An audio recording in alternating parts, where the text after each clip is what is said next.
a neat idea to have both the a live meeting and a remote one. I was sort of involved in the Halifax Field Nationals when they tried it the first time, and it turned out the people actually at the museum found the best way to actually watch the presentation was via Zoom on their smartphones.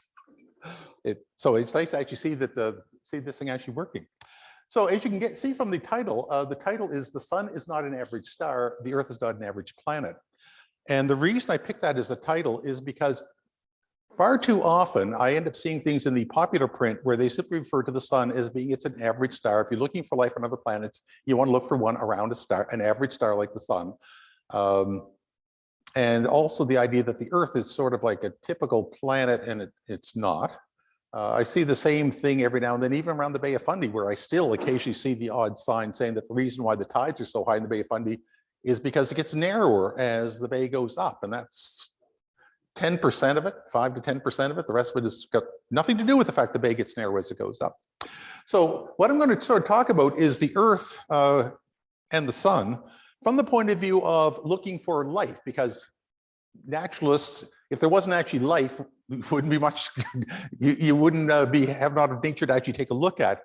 And there's a lot of interest now in looking for life on other planets, given that we're actually finding more and more and more planets outside of our own solar system. So that's sort of a bit of a lens that we're going to take a look at it through as we sort of go along. So if we take a look at the first slide, pass this one. Yes, yes. Okay, but by the start of the 1900s, we ended up, or not me personally, but astronomers end up mass gathering a large amount of data on a large number of stars. So they were able to work out things such as the surface temperature of stars, which is a fairly straightforward thing to do.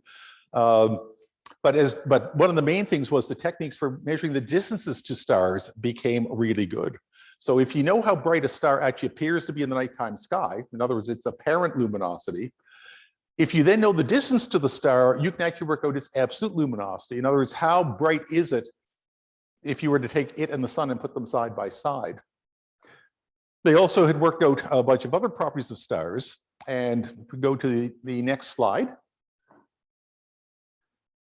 to paraphrase Dr. McCoy about engineers love to change things, scientists love to plot things. You give any scientist 2 sets of data, the first thing they're going to do is they're going to try and plot one against the other and see if there's any sort of pattern to it.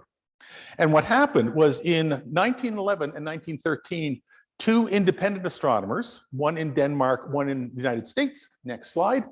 The fellow in Denmark was Egnar Hertzsprung, and the American was Henry Norris Russell. And they independently plotted the temperatures of stars versus the luminosities of stars. And as a result, you end up with what's referred to, next slide, please, the Hertzsprung-Russell diagram, or as it's normally known, the HR diagram. And there are entire chapters of astronomy textbooks devoted to understanding what an HR diagram is. But when you get to the section, just pick up any standard first-year astronomy textbook on astronomy, you're going to come across the HR diagram, and you're going to come across it all over the place. So what exactly is an HR diagram? Well, if we go to the next slide, we should be able to see what an HR diagram looks like. Now, oddly enough, what ended up happening was both of them did the same really weird thing. So on the x-axis, as you can see up here, they decided to make the numbers get bigger as you go towards the left, not as you go towards the right.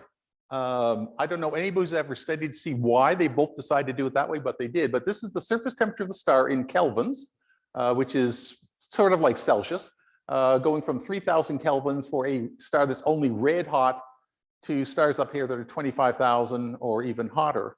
And you're probably familiar with this if you've ever tried turning on the electric stove element on an electric stove.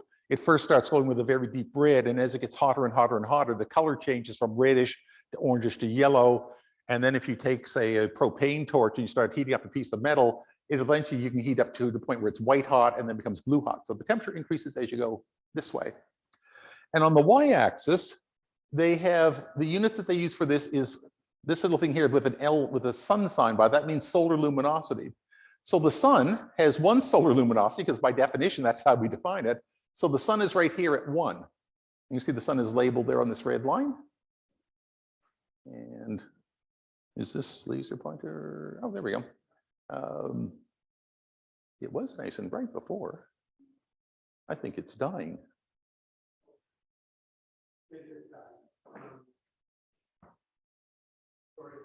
I can use it. I can do it this way. This works too. Okay, so here's one solar luminosity over here, and that's where the sun is positioned on this. And down here we have 10 to the minus 2. So this is 1/100th as luminous as the sun. And down here is 1/10,000th as luminous as the sun. And as you go up along this red line, up here is 100 times brighter than the sun, 10,000 times brighter. And these suckers across the very top are about 1,000,000 times brighter than the sun. And some of the stars are labeled because those stars, because they're so really, really luminous, you can see them across a long distance and they're still really bright. So they're some of the brightest stars we see in the nighttime sky. Okay, and you'll notice that what tends to happen with this diagram is the sun looks like it's more or less in the middle. So it's average. It's sort of halfway from the left to the right. It's halfway from the top to the bottom. And I think this is part of the reason why people sort of got this idea that the sun is actually going to be sort of part of sort of an average star. Now, from a point of view looking for places where you're going to find planets or extraterrestrial life, some of the areas on this diagram we can actually ignore. So some of these stars we don't need to worry about. So if we go to the next slide.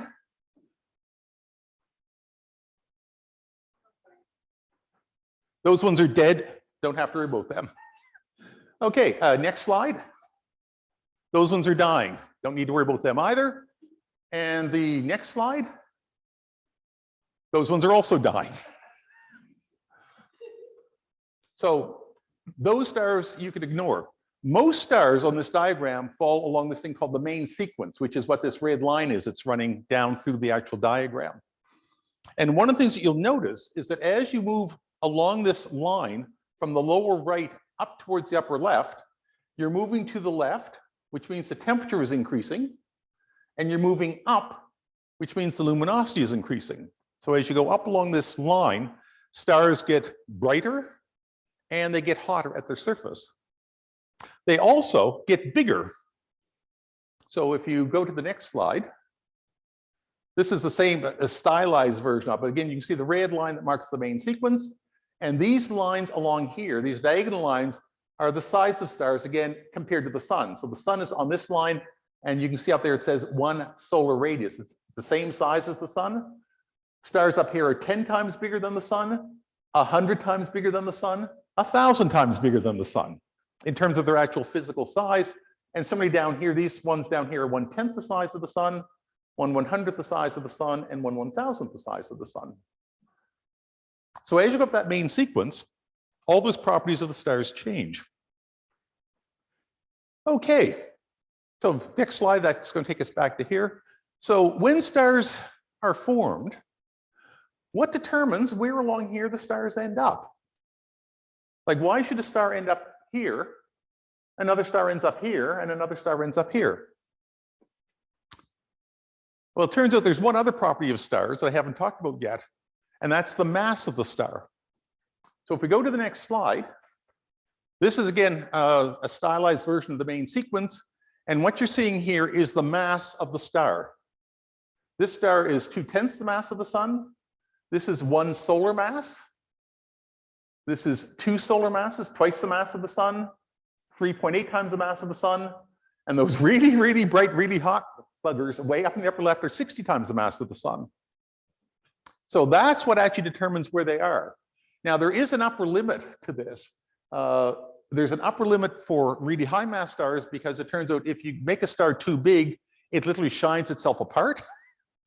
And there's also a cutoff down here. When you get down to about 0.08 of the sun's mass, or about 10% of the sun's mass, it's no longer a star. It's like a crossover between a really, really, really big gas planet and a very, very, very faint star. But these stars down here are very, very cool and very, very dim. So the obvious question is, what exactly are stars doing And because of what they're doing, it turns out we're going to actually be able to eliminate another group of stars in that HR diagram. So if we go to the next slide, these stars that are on the main sequence, and that's where stars spend about 80% of their life is along this main sequence. Stars like, and the sun is one of them, it's in a state of balance between gravity trying to compress the star and make the star smaller, and energy pouring out of the sun's core caused by fusion. Now, the sun is made, as all stars are made of, essentially hydrogen and helium. In fact, it's actually kind of fun when you teach astronomy students because you get to use a really simplified version of the periodic table. I assume you've all seen a periodic table. You know what a periodic table looks like? In astronomy, the periodic table only has 3 boxes: hydrogen, helium, and metal. And that's because depending on where you are in the universe is either 100% hydrogen helium or 97% hydrogen helium. So the storms just sort of lump everything else all in one thing. So the sun is made up almost entirely of hydrogen and helium, and it produces energy by fusing hydrogen into helium, a process that we do on Earth and call it a hydrogen bomb. So it's the exact same process. It actually turns a little bit of mass into energy using E equals mc squared. Einstein's equation says that mass and energy are 2 forms of the same thing. And the star eventually reaches a nice balance. And that's what the sun is doing right now. It's producing just enough energy at the core to actually balance the gravity pulling it in. And there's actually sort of a little thermostat process that keeps it like that. So if it starts producing more energy, it gets a little bit bigger, but as the gas expands, it cools off, which slows down the rate and brings it back down to normal. And similarly, if the reaction rate slows down in the center, so there's not as much and gravity takes over, what happens is the pressure inside the center of the star gets compressed. That increases the temperature, which increases the rate of energy production, which again puts it in balance. Now, there are stars as they get near their ends of life and start going to that dying section that I was showing about that become unstable. They experience technical difficulties, but if you're on a planet around them, you've got bigger problems to worry about because you're probably long since dead. So stars along the main sequence do this. Now, the funny thing is that if you go to an HR diagram and look at the upper left, so let's go back to the HR diagram. So here we have these ones up here.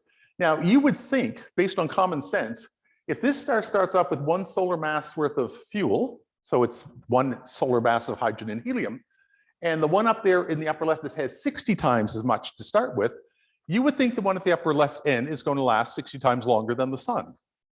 I mean, that'd be the same thing if you and your neighbor each had a wood stove, and you start up with a pile of wood and they have a pile of wood 60 times bigger than yours, you would expect that they would actually be able to last 60 times longer.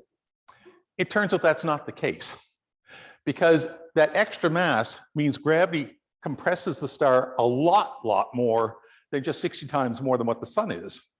And as a result, it has to burn through its fuel an awful lot faster. So these stars in the upper left-hand corner, if we go on to the next slide.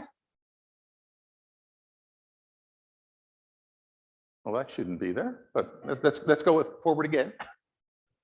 Okay, and now forward one more time. Those ones are about to start dying. So whereas the sun is on the order of 4.5 billion years old, these stars in the upper left end only last tens of millions of years. So they don't last really long enough, given how long we think it took life, or at least intelligent life, to develop on Earth. If you're on a planet orbiting one of those stars, your life is going to be very short, because those stars in particular tend to explode violently when they get near the ends of their lives. So you don't want to be on one of those planets. Okay. Now, stars, as it turns out, don't form one at a time. They form in large clusters out of large clouds of gas, hydrogen and helium, and a little bit of dust in our part of the universe. So if we go to the next slide, which, okay, well, it was going to be a computer animation, but clearly PowerPoint doesn't like the movie. So I'll show you what the end result is. Just go on to the next slide is fine. So you start with a large cloud of gas and dust. It condenses down. Clumps of gas and dust inside form individual stars. And this is an object known as the Rosette Nebula. And all of these stars in here, especially the ones that have that are slightly brighter, formed at the same time from the same cloud of gas and dust. And this nice pink glow around here is hydrogen gas still left over from the formation of the cluster of stars. that's being that's glowing because of ultraviolet light coming off these really, really hot stars. So you end up with all these stars being formed at once, and then as this cluster sort of drifts around through the Milky Way galaxy, it comes near other objects that gradually cause the stars to drift apart. And the sun would have formed in a large cluster like this over 4 billion years ago, but it's long since separated and it's just doing its own thing now throughout the galaxy. Now, the one thing that is hidden in an HR diagram is how many stars are produced at different masses. So what I'm going to do to start with is show you something that I think most of you have already heard of, and that's a Gaussian distribution or a normal distribution. So if we go to the next slide.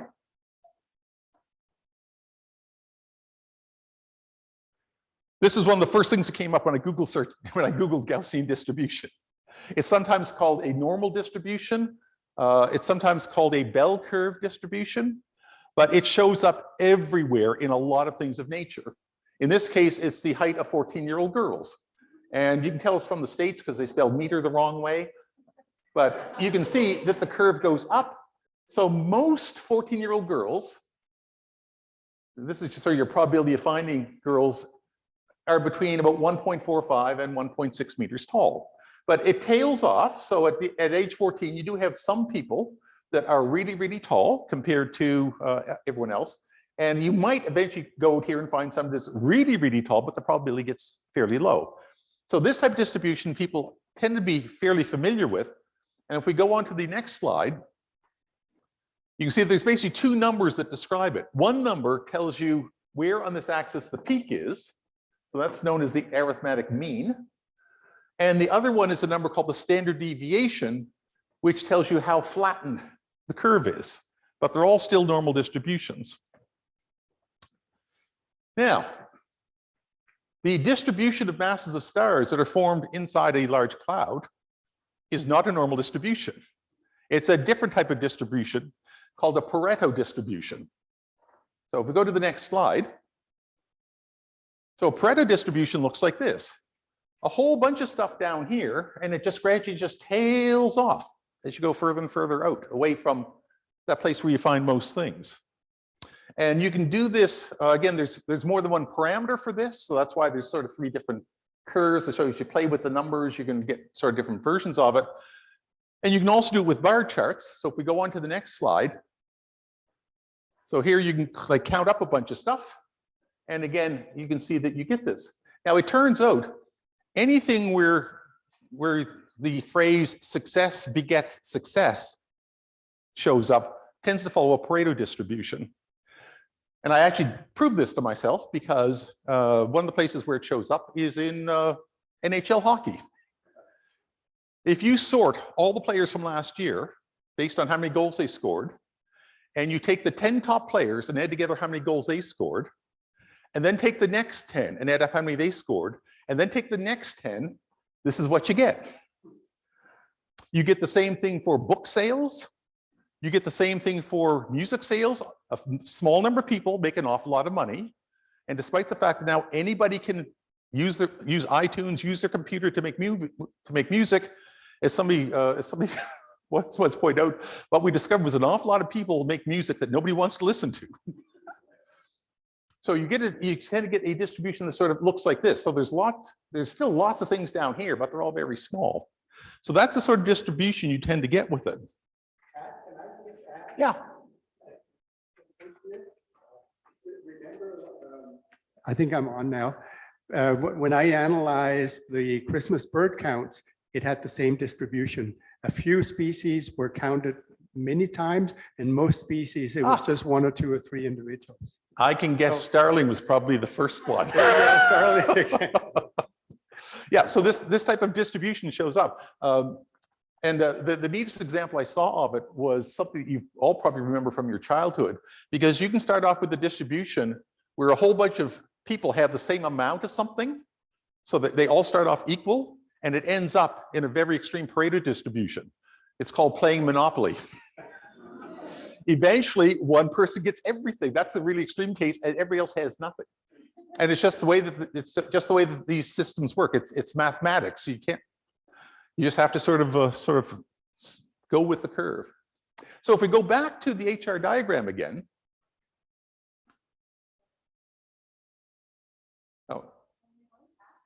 or no, forward. Yes, forward, but back to the same image. Here we go.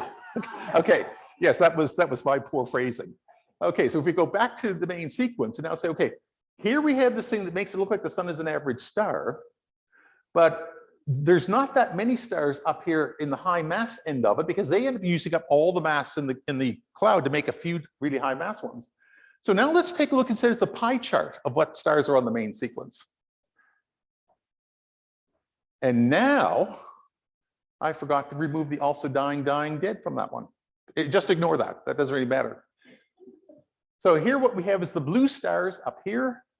And if you look at that little wedge, the really, really monster ones, the ones that are more than 20 times the mass of the sun, make up 0.06% of stars on the main sequence. The sun is right here, right along that line between the orange and the yellow. Stars here are between 1 and 2 times the mass of the sun. And here it's half the mass of the sun up to 1 mass of the sun. So you can see that if you take a look at the stars that are down in that lower end, the dim red stars, they make up all of this. And if you add up those 3 numbers, what you should find is it's 88%. So 88% of the stars on the main sequence are dimmer, smaller, and cooler than the sun. So the sun is not an average star. So when you start looking for stars or looking for planets or life around other planets, you could try looking for stars like the sun. It's just that you're not going to find them. Now, that being said, we have still found lots and lots of planets. So if we go to the next slide, we're going to sort of switch over to taking exoplanets. Astronomers have finally agreed on what to call these things.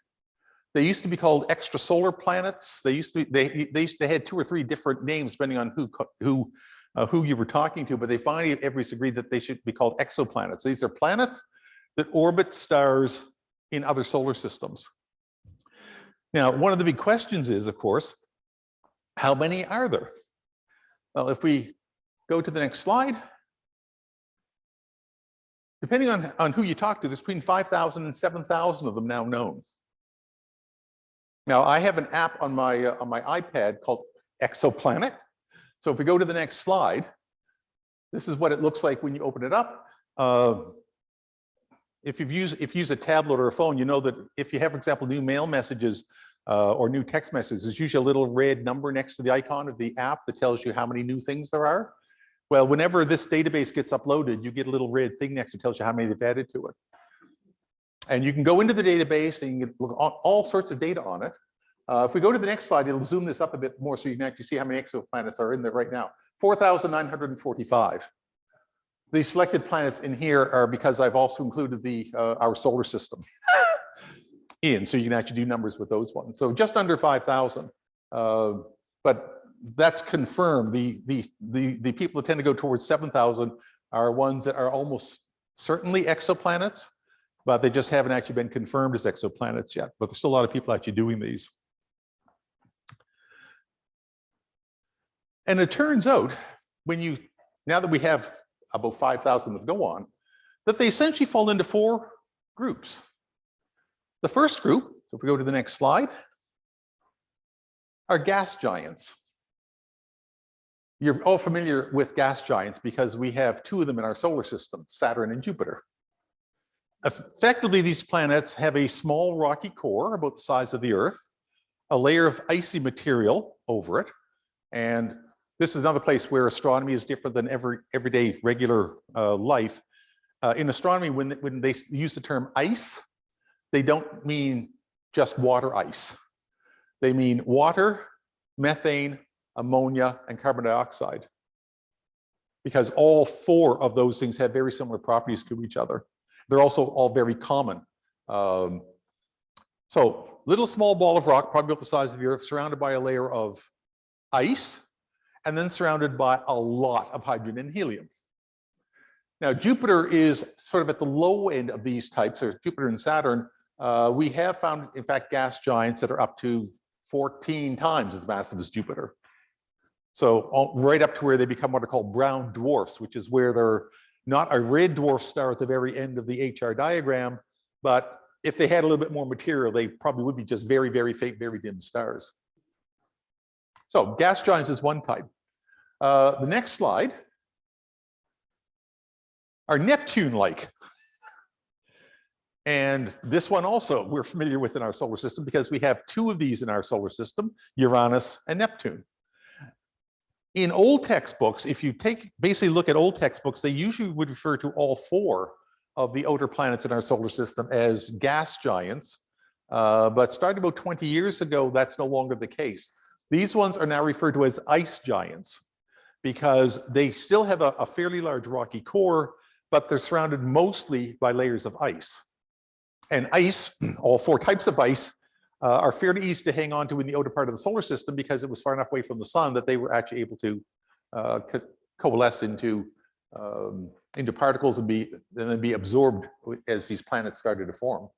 And they do have some hydrogen and helium on them as well, but they're mostly made up not of hydrogen and helium, they're made up mostly of icy material and rocky material. Okay, the next one is a type we don't have in our solar system. Super Earths. Possibly rocky, but possibly with a thick atmosphere as well, larger than Earth. Now, when I say larger than Earth, that's actually a bit of a misnomer because the cutoff is generally about 3 to 4 times the size of the Earth. If you get much bigger than that physically, you end up in the Neptune-like category because anything that's that massive would have held on to a lot more material. So what you're looking for is something that's bigger than the Earth or comparable to it, and possibly is able to actually have a rocky surface on it, and possibly has an atmosphere. And then the fourth type that we have, and we know of one obvious example of this in our solar system, that's the Earth, and that's a terrestrial planet. So smaller rocky world, presumably with liquid water at the surface. Ideally, that's what you want. And you also want to have an atmosphere. Now, the reason why you want to have liquid water is because almost everybody who's looking for life, one of my favorite lines from the original Star Trek was, "It's life, Jim, but not as we know it." We're not looking for that type of life. We're looking for life we would actually recognize. And that generally means that you have to have some sort of complicated chemistry. And the atom or the element on the periodic table that is really good doing that is carbon. And carbon, as it turns, is also one of the most common elements out of all the metals. And you need to have some liquid that stays liquid over a fairly wide range of temperatures, and it's very common in the universe, and that's water. So most places, where you're looking for life, you're ideally looking for a place that has liquid water and has carbon. You can get carbon from the rocky materials. So those are the types that you actually have. So the obvious thing to do is say, okay, well, out of these 5,000, how do they stack up? How many are there of each type? Well, if we go to the next slide, you'll see that they're almost evenly divided. The biggest group are the Neptune-like planets. The next biggest group are the super Earths, which could be good. The next biggest is the gas giants, and the little tiny wedge are the terrestrials. Now, if you just ignore the terrestrials for a second, you'll see that this also follows a Pareto distribution because you've got more or less equal numbers of each type of planet. But remember, the gas giants are really massive. So if you add up 1,582 gas giants, you get a number like this. And then you add up about the same number of Neptune-like ones, you get a number like this. And then you add up the same number of super Earths, you get a number like this. So you're still going to get that sort of fall off. Now, the obvious question, though, is, does that mean that there's lots and lots and lots and lots of terrestrial planets? Because remember, the whole thing about a Pareto distribution is as you get to smaller and smaller sizes, there should be lots and lots and lots of them. So why aren't there as many of these as there are of these? And the answer for that is relatively straightforward. They're little tiny buggers and they're hard to find. Okay, so it's partly a selection effect. And the reason you can see that is if we go to the next slide, don't bother turning your head sideways. You don't need to turn your head sideways to read this. Okay, this is the first 178 known nearby exoplanets, and this is just the stars around which they were found. So this is just shows the star. The green is where the planet is. So some of these systems, as you can see, had more than one planet in them. But the key thing to note is this is the distance from the star in something called an astronomical unit. The astronomical unit is used in astronomy for measuring distances, typically in something like the solar system, and it's the average distance from the Earth to the sun. So once again, we're special, we get to define the unit. So we're 1 astronomical unit from the sun. So Neptune is about here, Venus is about here, Mars is at 1.5, Jupiter's up about here, near 5, okay? Now here's the part that's funny. Almost every single one of these planets is right in, including ones that are really close to their stars, are gas giants. Now, when astronomers first sort of came up with some ideas of how solar system formed, the model that they came up with sort of explained our solar system because at the time it was the only one we knew about. And that model works fairly well for saying you should end up with terrestrial planets in near the sun and gas giants further out. So how do you get gas giants in near their stars? Well, it turns out there actually is a way to cause gas giants in star systems, depending on how much gas and dust is hanging around during the process, that will cause the gas giants to form in the outer parts of the star system, and they just spiral in closer and closer and closer, taking out any terrestrial planets that might happen to be on the way, okay? But the other key thing about this is as you get in closer and closer to the star, the planets go around faster and faster and faster. So that's why in our solar system, Mercury orbits faster than Venus, it orbits faster than Earth, faster than Mars, and so on. And because the technique that was actually used to look for early planets used motion of the star wobbling back and forth from an unseen planet, it turns out the easiest ones to find are the ones that happen in a very short period of time and throw the star around the most because you've got a really massive planet in close to it. So if you were to do the same thing with the Earth system, or with our system, because Jupiter is the main thing causing the sun to do the same thing, and takes the Jupiter 5 years to go around, you'd have to get a research grant for 5 years. But if you have a research grant for 1 year to do this stuff, these things just sort of pop out. So part of it originally was a selection effect. People weren't quite sure exactly what was going on. So they found a way to actually go in and do this. However, and again, these massive ones are much easier. Another analogy I like to use is if you've all probably done some bird watching, you know, on a nice still day, it's really good because when the birds are hopping through the branches of the trees, you can see the leaves move, right? Because they disturb it.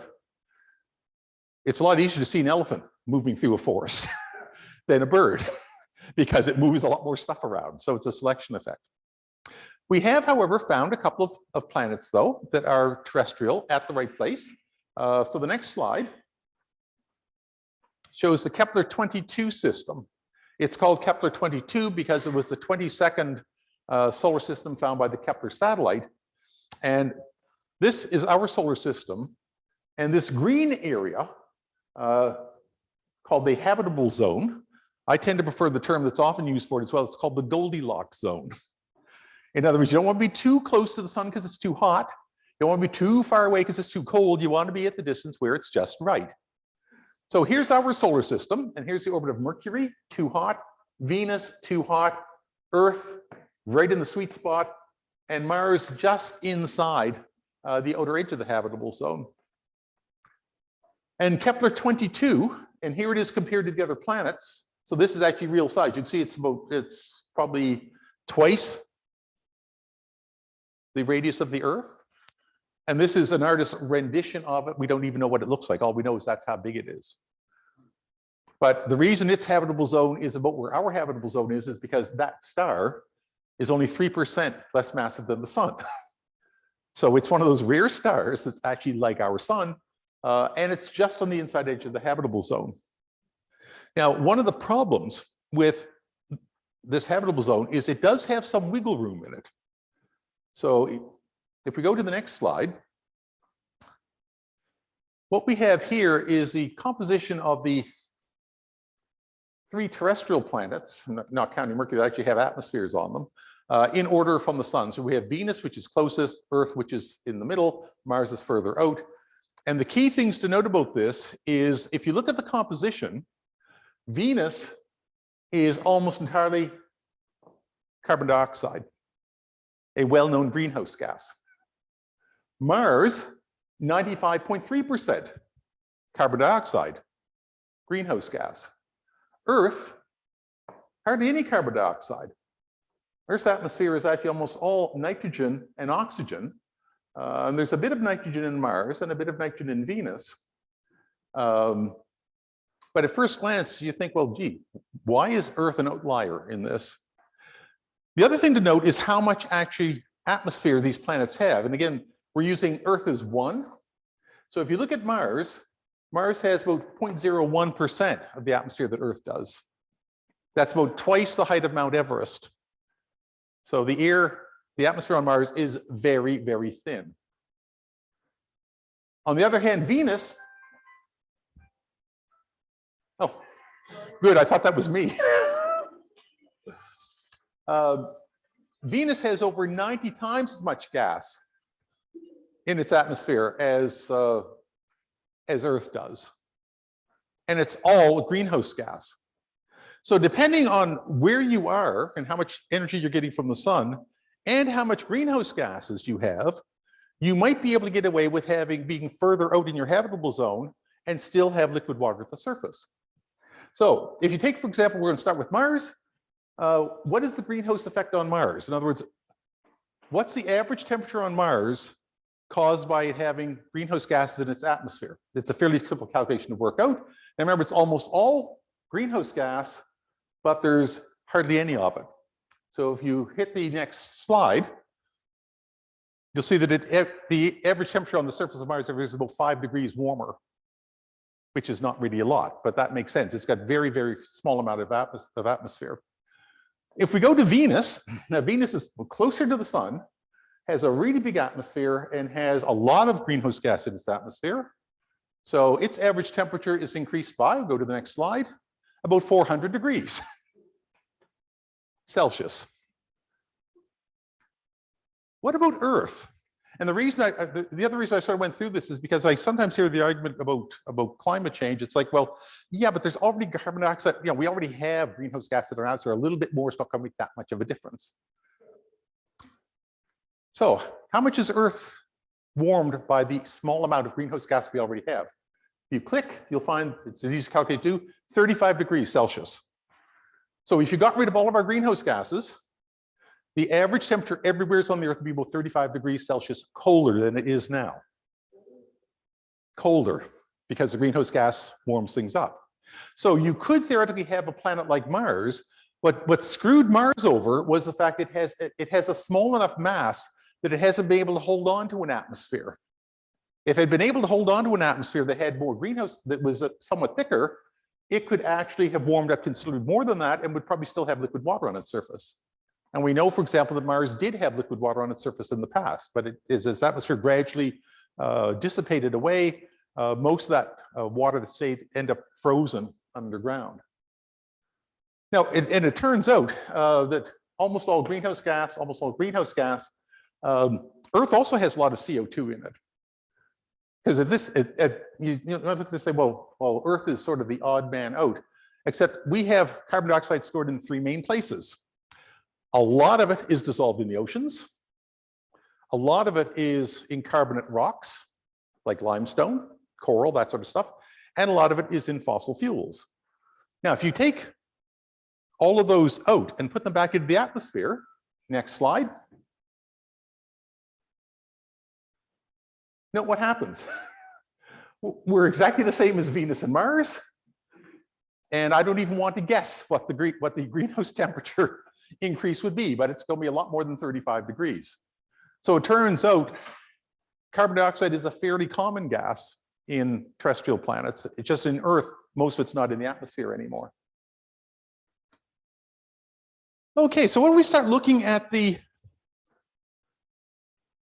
stars further down, where all the stars are, or at least where most of the stars are, down in that lower right end of the HR diagram. Well, as we're going to see, as the star gets dimmer and dimmer and dimmer, what do you think is going to happen to the habitable zone? It's going to shrink.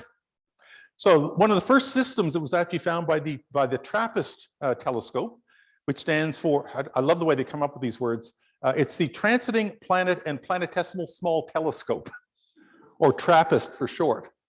So the next slide is going to show you the TRAPPIST-1 system. It actually has 7 terrestrial planets in it. And you'll notice it says enlarged 25 times. Here's our solar system with our habitable zone. And the planets are called TRAPPIST-1b, 1c, 1d, 1e, 1f, 1g, and 1h. And as you can see, they are really, really, really close to their stars, because that's where the habitable zone is if you want to have liquid water.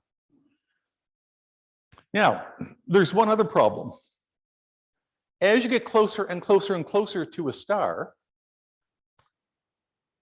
some of the normal things you might tend to think of happen. So for example, if we go to the next slide. So here we have our solar system. There's a bunch of data here, usually with respect to the Earth. So you notice, for example, density, it's 1, the Earth is 1, the mass, Earth is 1, size, the Earth is 1, distance from the star, the Earth is 1. But notice the orbital period. It takes Mercury 88 days to go around the sun, Venus 225, Earth 365, plus that little bit that makes for leap years, and Mars takes almost 700. Look at the orbital periods of these things. So in the case of TRAPPIST-1b, its year is 1.5 days long. But that's not the biggest problem. The really big problem is what happens is when you get in there that close, is you get what's called tidal locking.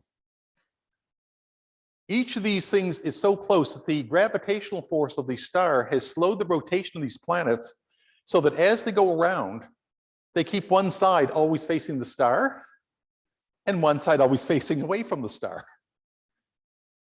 which means it's highly unlikely you're going to have life develop on them. Now, in our solar system, we actually have a whole bunch of examples of that. And there's one that most of you may have not been consciously aware of it, but you've probably at least noticed it. And that is the Earth-Moon system. As the moon orbits around the Earth, it rotates once in the exact amount, almost exactly the same amount of time. You can remember in astronomy, you always have to use the word almost because things are never exact. But as the moon rotates around the Earth, it rotates on its own axis in almost exactly the same amount of time it takes to go around the Earth once, which means that it always keeps one side facing towards the Earth, which is why every time you see a full moon, it's always the same because you're always seeing the same side of the moon. One side faces the Earth, one side faces away. In the case, for example, of the larger planets, in the case of Jupiter, for example, all of its large moons keep one face pointing towards Jupiter. Saturn, same thing, one side facing Jupiter or facing Saturn all the time. Same thing with the 5 medium-sized moons of Uranus and the 1 large moon of Neptune. So this is just a thing that happens when you give planets a couple of billions of years to sort themselves out. Gravity will slow the rotation down until they keep one side facing towards each other.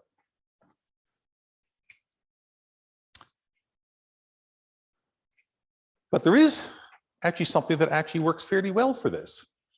Because what ends up happening is if you've got several moons, because one of the things that you soon learn when you try explaining things to first-year university students is generally, if something is actually small, it's generally geologically dead, because small things cool off faster compared to big things. So if I had brought in, say, a 1 liter and a 10 liter jug of boiling water and let them both sit for 10 minutes and said you have to stick your hand into one of those, you're going to stick it into the small one because you know it's going to have cooled off more. So generally small things in the solar system tend to cool off, and once they cool off, they're fairly low mass, can't hang on to an atmosphere, so no liquid water likely at the surface, but could there be liquid water somewhere else in them? Well, in a multiple system, what happens is ideally, if you had just say just Jupiter and 1 large moon, that moon would end up keeping one side facing towards Jupiter and would go around in a perfectly circular orbit. But Jupiter doesn't have 1 large moon, it has 4 large moons. So what happens is as they go around, they interact with each other, tugging on each other and pulling them slightly out of their orbits. And then they get tugged back again. So the average distance from the planet changes a little bit. Sometimes it's a bit closer, sometimes it's a bit further away. Now, the tidal forces acting on that moon are also going to change very drastically as it moves from one to the other. And the classic example of that, if we go on to the next slide, and so what about water somewhere else in our solar system? Maybe there's a way to get water underground. So next slide after this, and I'm guessing it's going to come with a big red X, but that's okay. Okay, well, I can demonstrate with my hands. Actually, this is better because I forgot to put in the giant disclaimer that said that everything in this video is for illustration purposes and does not represent reality. Okay, so what you have is you have Jupiter here and you have Io, which is its closest large moon going around. And as Io gets closer, it gets stretched because the tidal forces on it are stronger. And when it gets further away, it relaxes a bit. So it's continuously being flexed in and out, in and out. Now, in the case of Io, you can actually work out and measure how much bigger is it when it's at the maximum extent compared to the minimum one. And it turns out it's about 100 meters. That's like the height of Blomidon, that the moon is pulled out and stretched. And if you've ever worked with clay when you were a kid, how many of you went to school and you had to do something with, you had art class or whatever, you got a big block of clay. And usually when you first got the block of clay, it was usually hard as a rock. So what did you have to do? Yes, you physically change its shape, which means there's friction, which heats it up. Now, it turns out in the case of Io, you can even work out how much energy Io is heated up by. It turns out it's about 1 billion times the power output of the Tufts Cove power plant in Halifax, continuously being fed into it to heat it up. And because these smaller moons have a lot of water, there's enough heat generated to melt some of this water. And as it turns out, when you actually look at the objects in the solar system, some of these objects, even though they're smaller than the Earth, actually have more water than the Earth does. So the next slide will show you, there's the Earth. If you took all of Earth's water and put it into a ball next to the Earth, it's that big. This is Europa, same thing. Europa is the next moon out of Jupiter. And this one is Titan, which is the largest moon of Saturn. And you can see that each of these has under its surface huge amounts of liquid water and access to rocks and minerals and stuff. So you could theoretically have life under there. And in fact, there's a lot of speculation now that life on Earth may have actually started not on the surface, but down at the bottom of the oceans where there was energy and chemicals coming out of hot smokers, those deep sea vents where you get hot water coming up. So maybe Europa and Titan, and it's not just these two. If we go on to the next slide. So here again, I've done everything in terms of Earth. So Earth has one Earth, whatever you want to call it, Earth's ocean's worth of water. Europa has 2, Callisto has 4.8. Ganymede, Jupiter's largest moon, has 27. That's a lower limit. Depending on which research you look at, some say it could have up to 80 times the amount of liquid water under its surface that the Earth does. Titan has 14 underground, and we know Titan actually has liquids on its surface, except it's liquid methane. But again, it's ice. The surface of Titan is actually water, frozen water ice with channels and river valleys cut into it by liquid methane, which falls out of the clouds and runs across the surface into lakes, which is kind of neat. And then little tiny Enceladus, or enchiladas, as one of my students once pronounced it. It's Enceladus. It has a very small amount. Now, this is a very small moon. It's only about 300 kilometers across. But the way it was discovered that this thing actually has liquid water is, you see this thing here? This feature is known as the tiger's claw.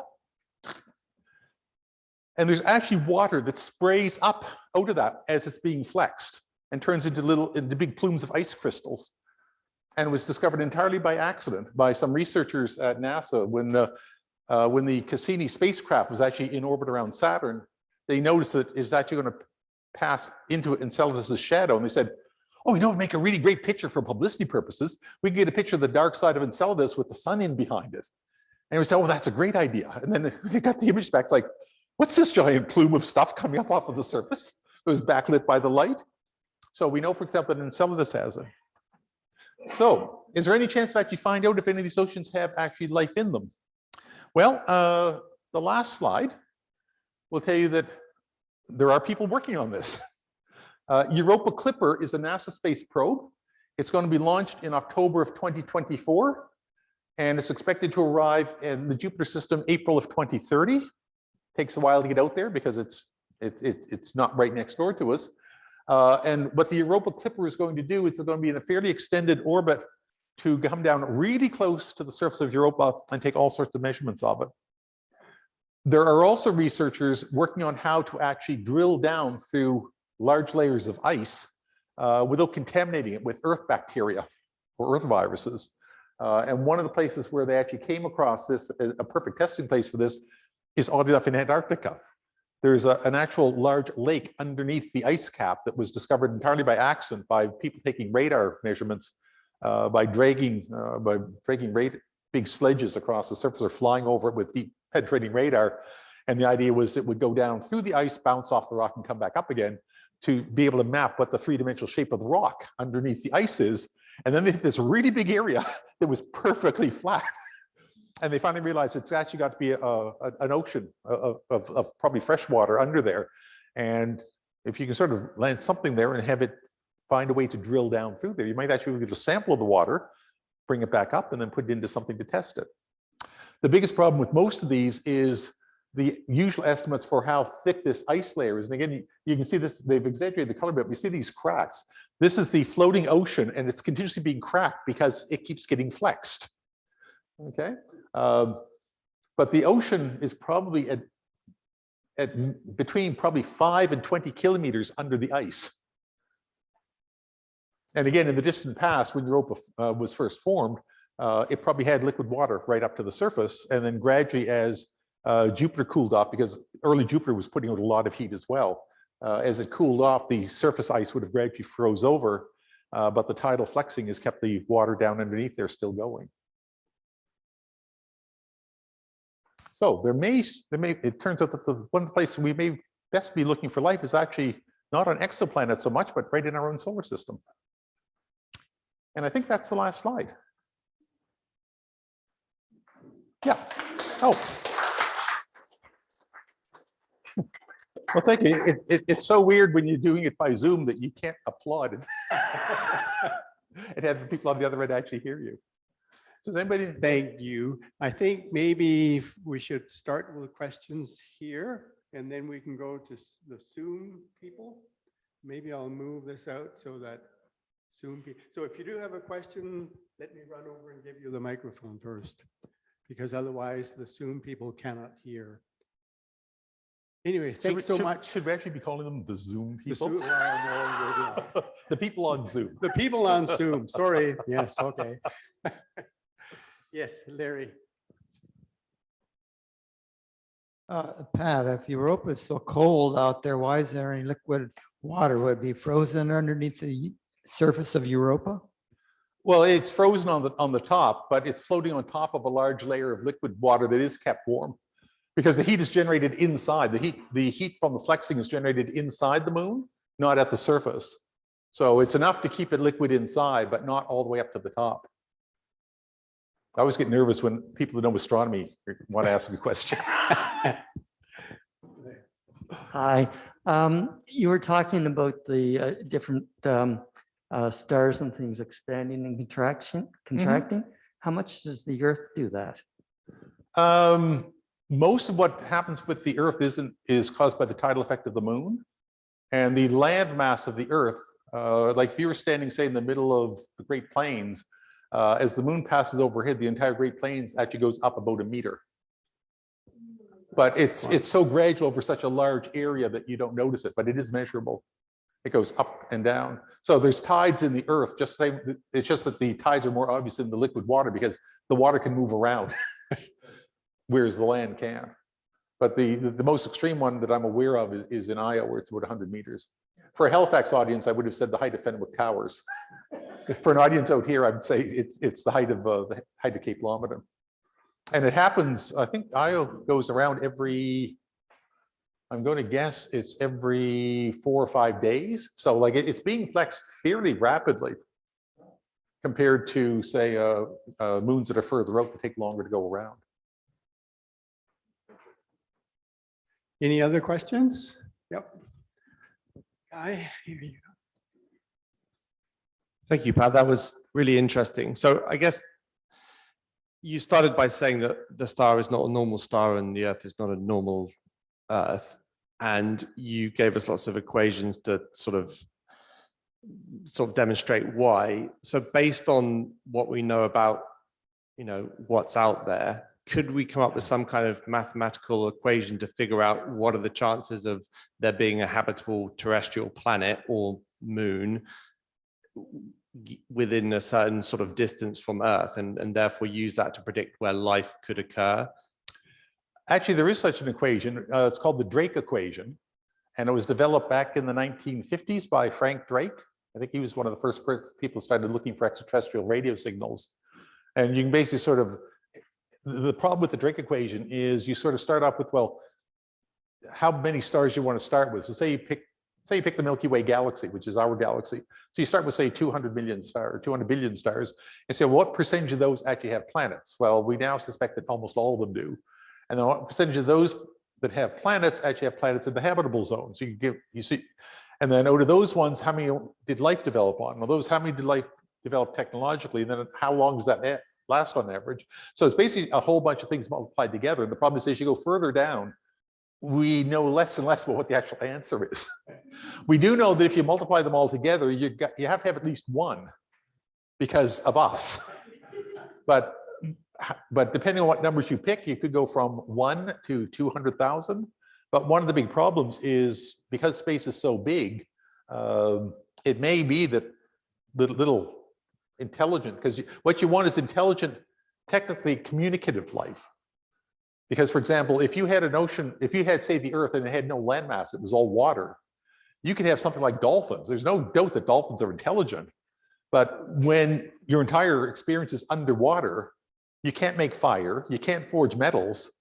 So your ability, for example, to send space probes is quite limited, even though you may have the smarts to sort of go up and look at those weird bright things in the nighttime sky and figure out what they are. And then the other main problem is, if you're an advanced technological civilization, how long can you keep it going before you're no longer advanced technologically enough to actually be able to communicate with others? So it may be that for various reasons, whether it's environmental degradation or whether it's war or whatever you want, some sort of famine, plague breaks out. It may be that advanced technical civilizations, we've really only been doing this since the 1950s, so we've only been doing it for 70 years.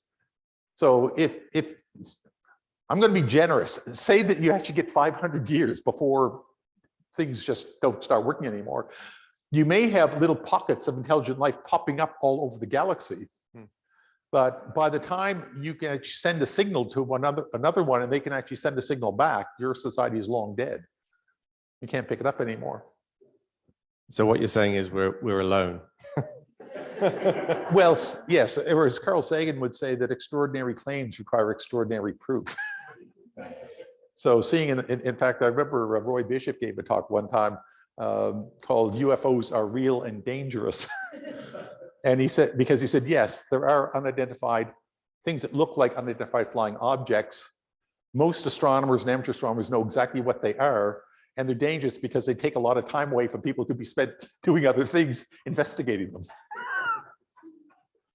I mean, there's all sorts of examples of, in World War II, of the rear machine gunners on a lot of the bombers going through round and round of ammunition to try and shoot down this this plane that was following them, and it turned out they were shooting at Venus.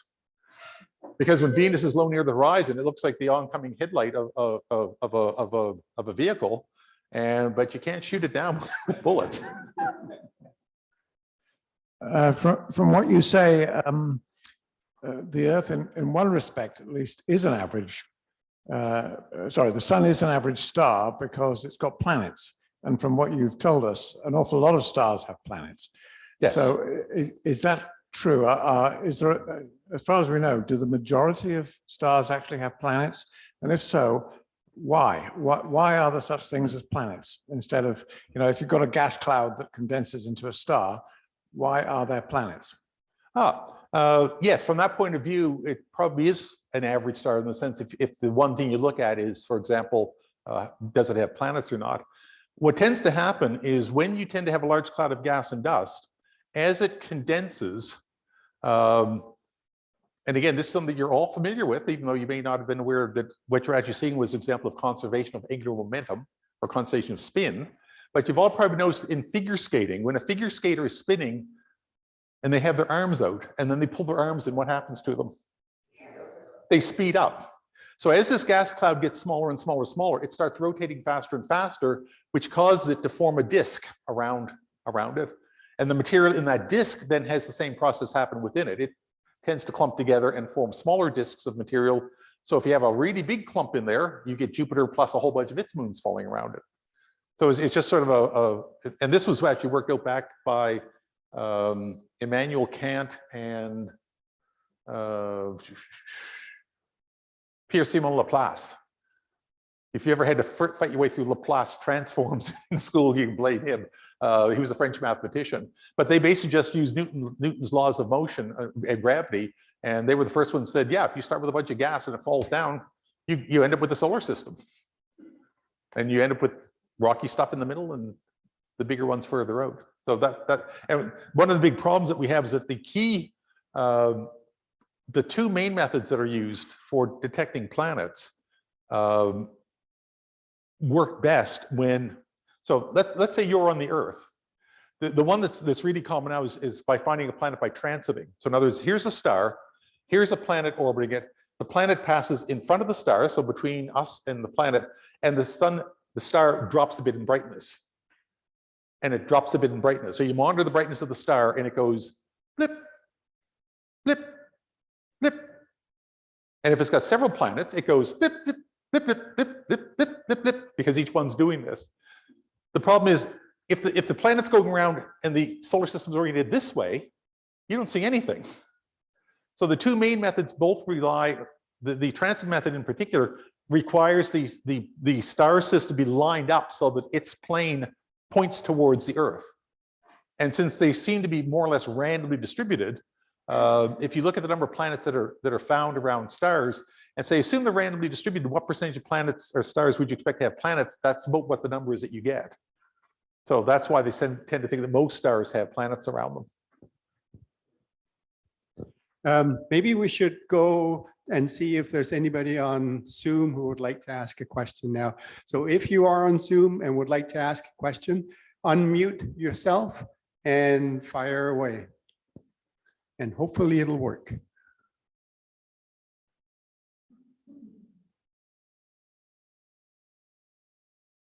I don't see anybody unmuting themselves. Is that all the people that are on Zoom or? Yeah, okay. What about the frog up there? That's me. And I'm already talking. There's two of me, I think. See. Yep. Thanks, Caroline.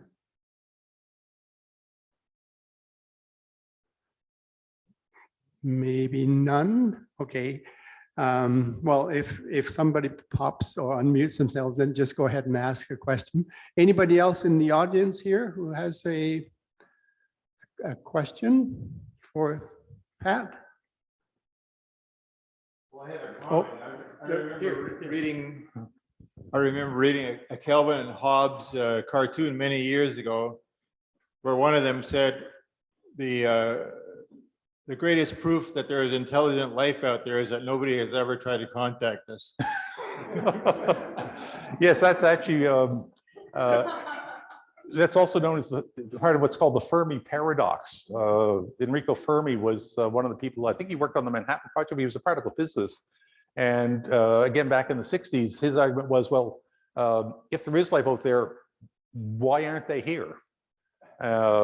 Because presumably if anybody, and again, you can work with the mathematics, if you can actually get to the point where you can send a spacecraft to find a nearby star that has a planet, you settle on that planet, it takes you 10,000 years to build the technology up to move on to another planet.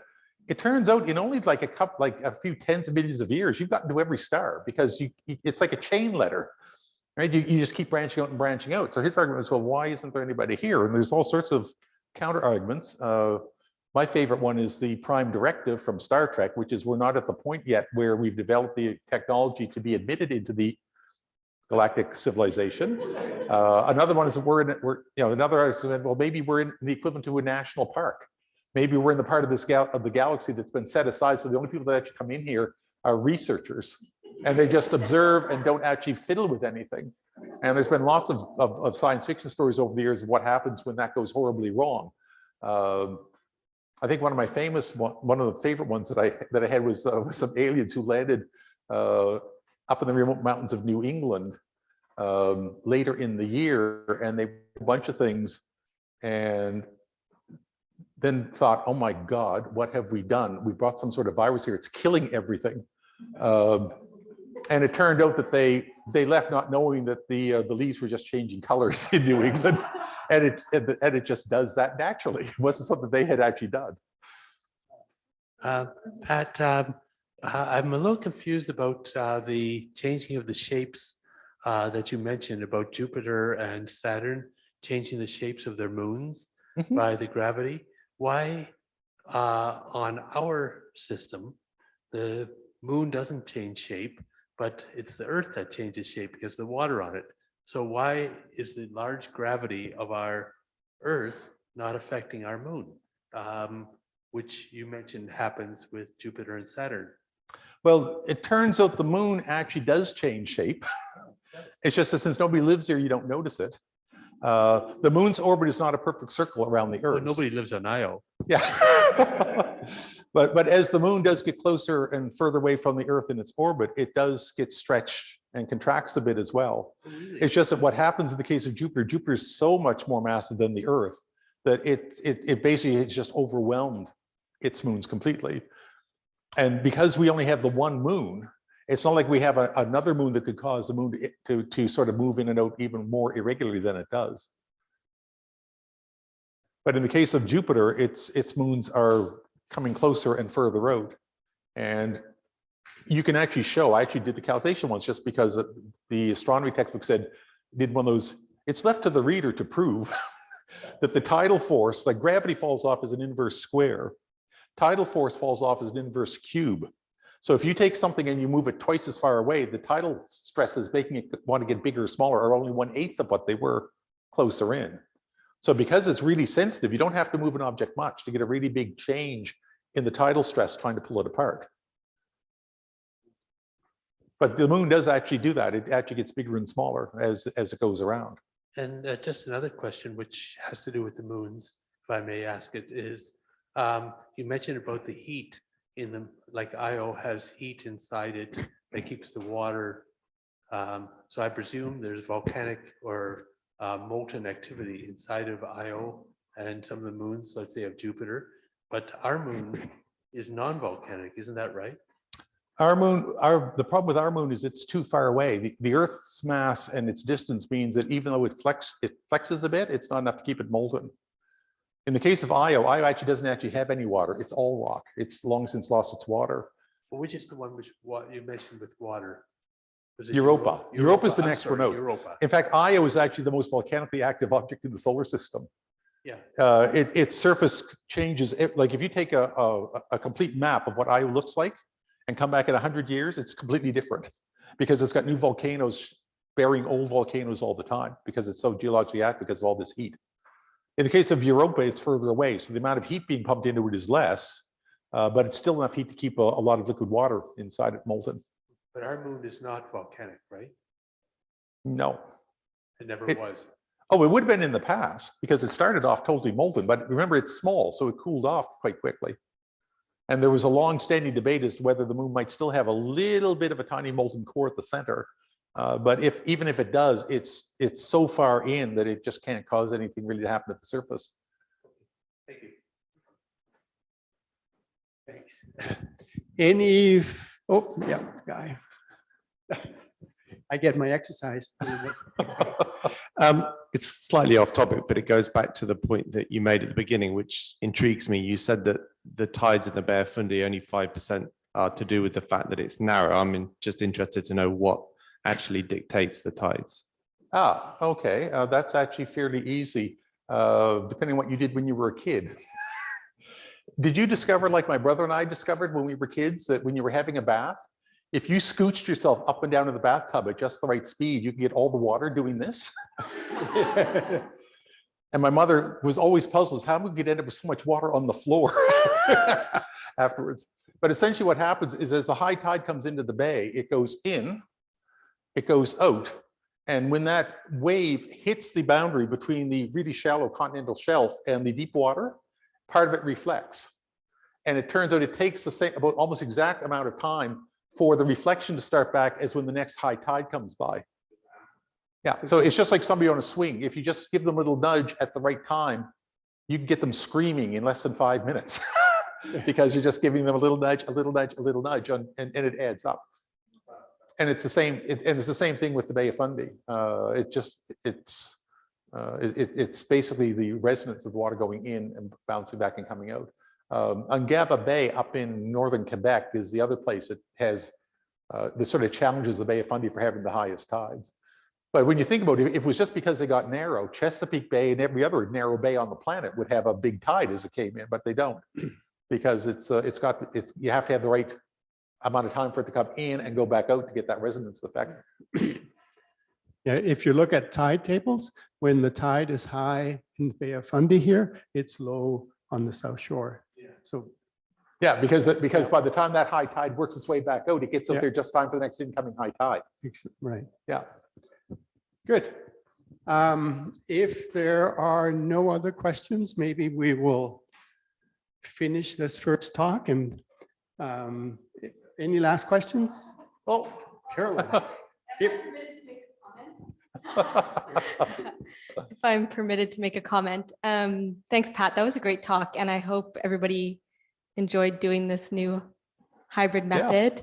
I guess my closing thoughts, I was like, oh, you're challenging us with mathematical equations, but I really appreciated all of that outlining, like how, as you say, we aren't an average planet, and maybe there's a certain sense of, oh, life is pretty special.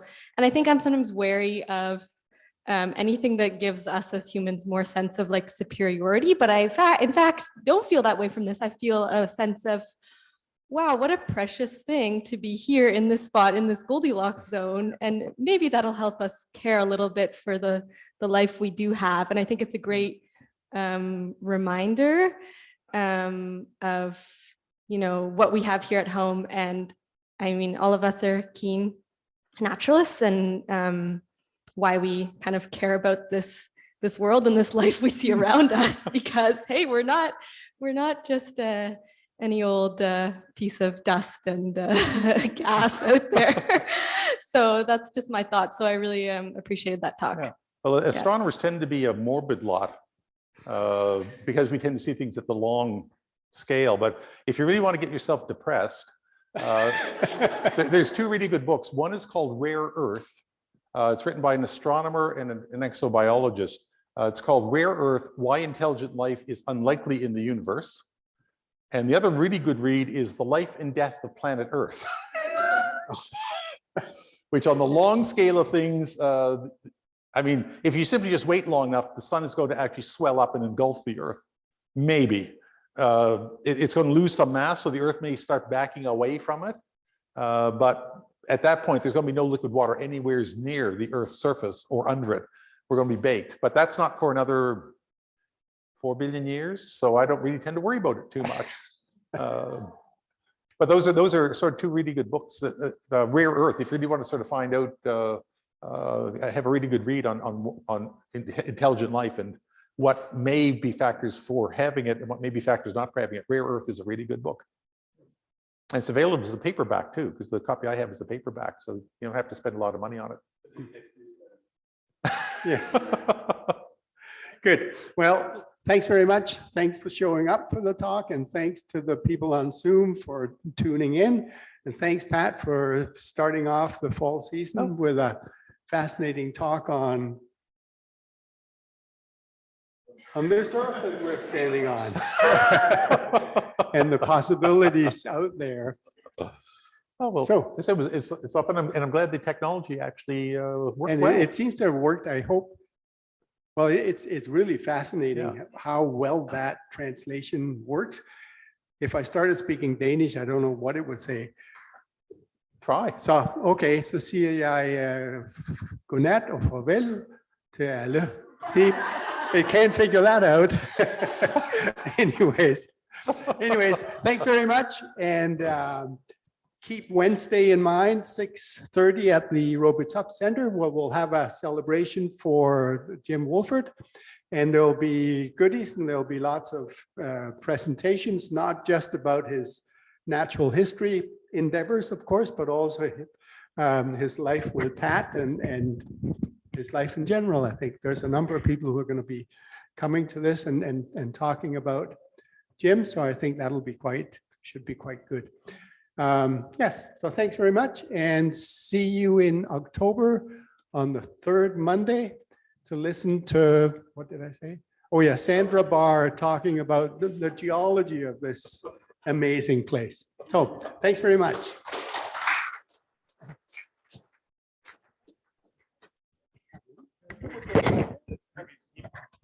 Yeah. By the way, I said one of the big